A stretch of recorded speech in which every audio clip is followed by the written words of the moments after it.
Hey, welcome to Seen It with Mal Hall. This is a movie review, and today I saw the movie Winter's Bone. Did you just see this movie because you thought Winter's Bone? This could be like Porky's 3. We're going to see a lot of It breasts. sounded like a porno, so I thought I should go check that out. Josh is so cheap that he got the large popcorn, didn't finish it in the movie, poured it out in the trash can, and then insisted to get a free refill.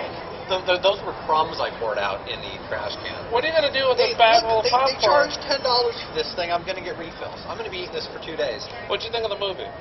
I think this is one of those movies that people didn't see a lot of commercials for, so they probably don't know what it's about. I had no idea. You hit me up and said, hey, we should check out this movie. Critics are saying it's the best movie of the year, yeah. I thought it was good. Yeah, it was good. Dark.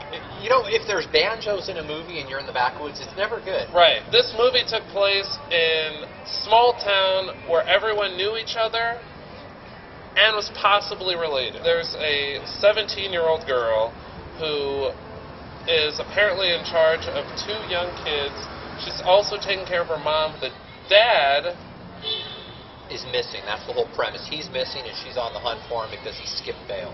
And he put up his house and land for bond, and that's the house and land that this girl lives on and takes care of these 2 kids.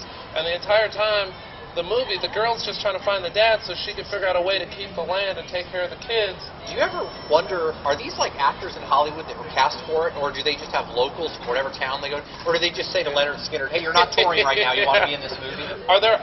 Were there other people where they were like, listen, you're just not country enough? Yeah. You have too many teeth. You can't do this movie. This makes me afraid to check out the South and the Midwest because the people were white, they were all on meth, and they hated each other like other white people. So what happens when I show up going, hey, how do I get to the freeway?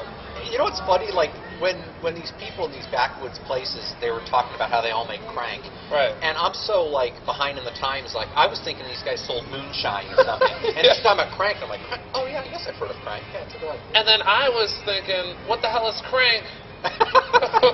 Don't we just call it meth now? If you're a fan of, like, real cinema, this is like a grainy, like, this is the most serious movie I've ever seen in the definitely check out this movie. I would check it out. I thought it was a very good movie. Did you like the movie? I liked it, but this is one of those movies that I would like and probably recommend to nobody. Because I can't think of any of my friends that would say, hey, thank you for recommending that. See, that's where we differ, because I feel like this is a great first date movie. It's a terrible first date movie. This is a good date movie if you want to break up with somebody. Oh, that's a good call. Like, I'm going to make you sit through this 2 hours of depression, and by the way, figure out your own way home.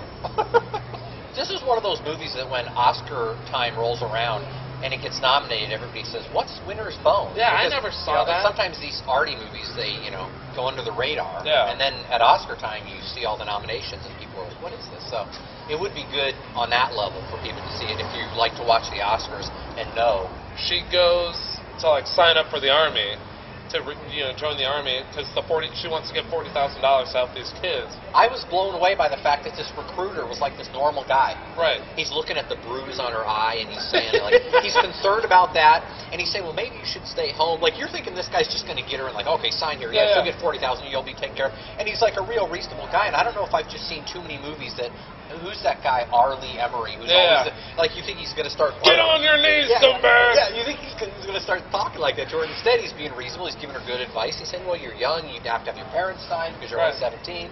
And you're thinking, wow, are all military people this normal? This is, Yeah, and then you go to PB and you realize they're not really all that normal at all. The funny thing about that scene is the scene right before it, she got jumped by this entire, like, hillbilly family. And so her face is all Rihanna'd out. Just picture Rihanna, that's her face. What Chris Brown did to Rihanna's face, this hillbilly family did to her face. And the recruiter guy was like, oh, how'd you get those marks on your face? And she said, I fell off my bike. And he said, all right, next question. So thank you for checking out the movie review. You got to check out Josh. He reviews movies for SanDiego.com, right? SanDiego.com, and I also write the Party Crasher for them, and I do some sports stories and music stories occasionally. The link to Josh's page will be right there, which is somewhere underneath this video in the description. Click on that.